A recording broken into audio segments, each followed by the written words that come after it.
آدم علیہ السلام نے عرض کی کہ یا اللہ میں نے تیرے احکامات پر عمل کرتے ہوئے یہ میں حوا سے جدا ہوا زمین پہ آیا، زمین پہ پھر روتا رہا، حوا کی جدائی میں تڑپتا رہا، کئی سال روتے روتے گزر گئے، میں نے یہ جو کچھ کیا ہے یا اللہ صرف تیری رضا کے لیے کیا ہے، یا اللہ میں نے حوا سے جدائی کو برداشت کیا تو تجھے راضی کرنے کے لیے۔ آدم علیہ السلام رو رہے ہیں، اللہ کو راضی کر رہے ہیں، اللہ تعالیٰ کو راضی کر رہے ہیں۔ حضرت نوح علیہ السلام، طوفان نوح آیا، ہر طرح کی تکلیف کو برداشت کیا، اپنے بیٹوں کی جدائی کو برداشت کیا، ہر طرح کی مشقت اٹھائی، ہر طرح کی مشکل اٹھائی، ہر طرح کی پریشانی اٹھائی، پھر بھی حضرت نوح علیہ السلام سے پوچھا، اے اللہ کے نبی نوح آپ نے یہ اتنی پریشانیاں کیوں اٹھائی؟ تو آپ کہتے ہیں میں نے اللہ کو راضی کرنے کے لیے کیا۔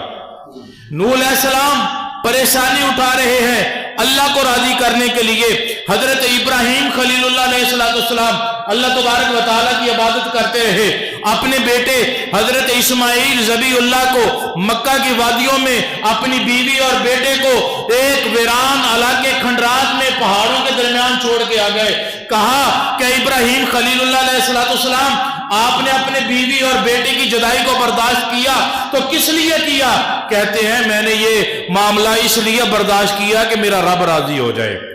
میں نے اپنے اللہ کی رضا کے لیے کیا۔ پھر حضرت سیدنا اسماعیل ذبیح اللہ کی بارگاہ میں آ جائیں، اللہ کے نبی ذبیح اللہ آپ چھری گلے پہ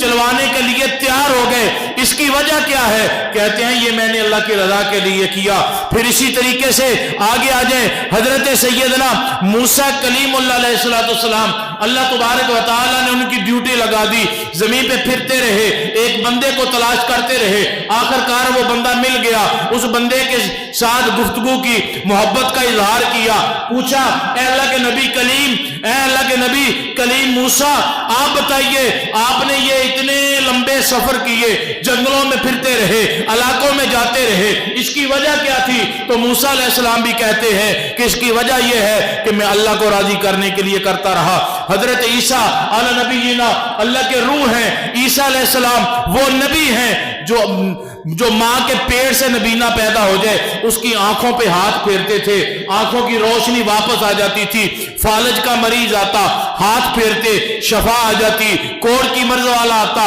ہاتھ پھیرتے شفا آ جاتی۔ پھر بھی آپ کی امت نے آپ پر ظلم و ستم کیے، اللہ کی رضا کے لیے برداشت کیے۔ اللہ کے نبی عیسیٰ علیہ السلام آپ بتائیں یہ آپ نے اتنی